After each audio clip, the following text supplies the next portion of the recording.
The Golden State Warriors are getting very hot at the right time. Steph Curry continues to make shots that just make your jaw drop. They have won 7 of their last 8 since the All-Star break and have looked like an entirely different team ever since they made the trade to get Jimmy Butler. Although they are still 6th in the Western Conference, this is a huge turnaround from where they were before. They are now 9-1 in games with Jimmy Butler, and between him and how hot Steph Curry has been since the break, with a 40-point game last night against the Nets, the Warriors look like they could be the team you do not want to see in the first round of the playoffs this year.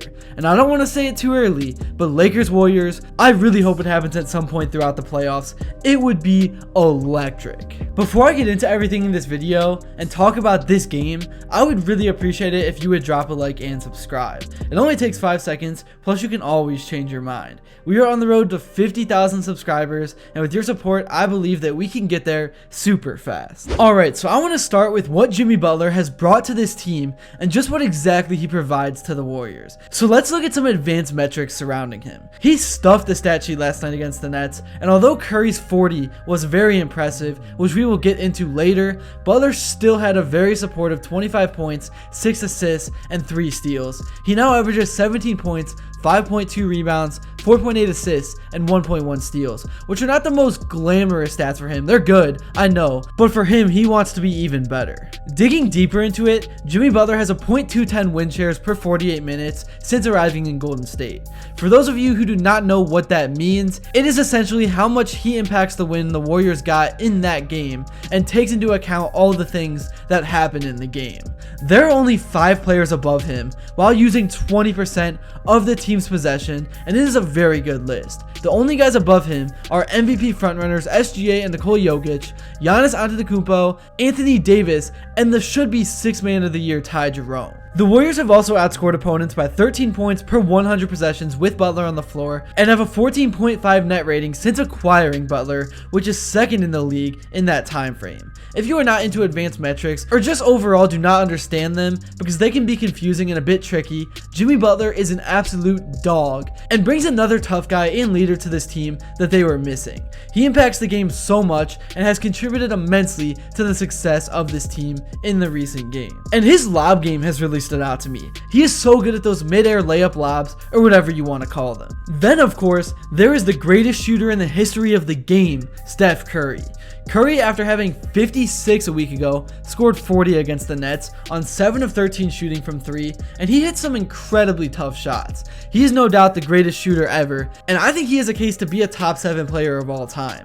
And if the Warriors can somehow win a title like Draymond Green promised at the All-Star break, we are going to have a seriously uncomfortable conversation about people he is above in the all-time list, because his resume is building and building, and he does not seem like he is slowing down at all, as like I said, he just had 56 a week ago and now had 40 last night. And if you watch the shots he's making, these are very difficult, should be impossible shots. Well, at least for any other player, but Steph makes them look so easy and effortless. He had Flight freaking out in his last reaction. Like, are you kidding me with this shot at the end of the first half? I mean, the catch, the fadeaway, turning to his right from just inside half court. And it's not even like this is just a lucky shot someone chucks up. This is a shot that he is capable of making on a regular basis. And right before that, he brought the Warriors to within 6 after a very rough start in which they got down by 22 in the first quarter with back-to-back threes from almost the same spot on the left wing and a beautiful dime to Jimmy Butler for a dunk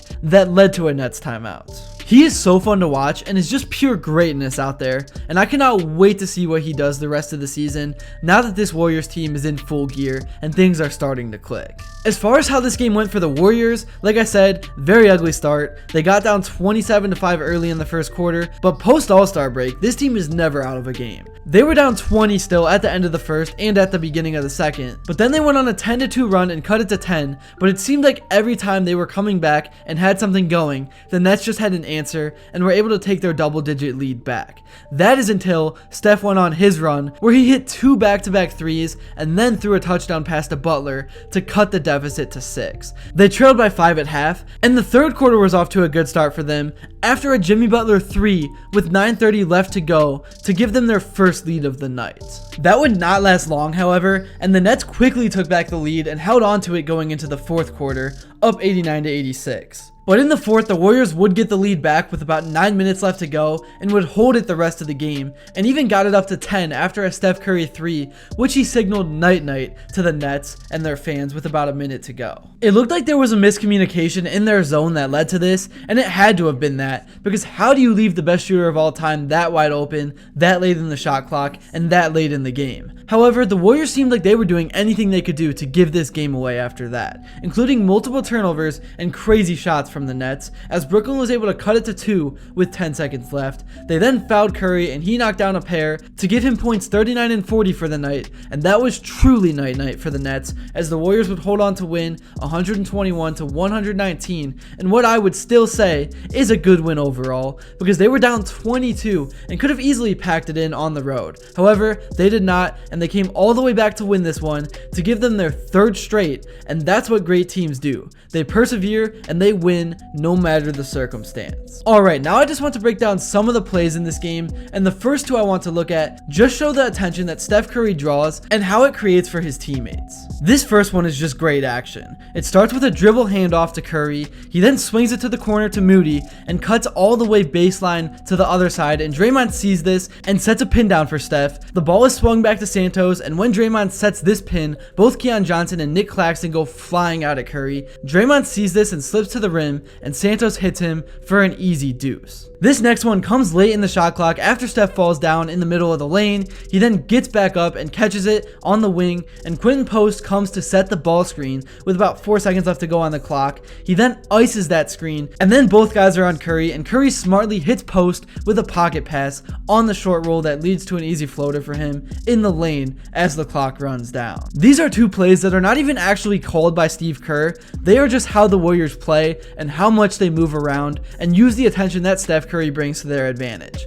Obviously, a lot of times it ends up with a Curry 3, but these are 2 examples of him just being involved in the action that lead to easy buckets for his teammates because 2 guys come out to guard him. So yeah, I think this new look Warriors team with Butler, along with the way Curry has been playing recently and the guys around them, are probably not a team that you want to see in the first round of the playoffs, because they just have so many options now and they are so unselfish because of the ball movement and how Steve Kerr coaches this team to play. Here's what some of the guys had to say in their post-game interviews following this W. You know, a very professional win tonight to come back from 22 down right out of the gates.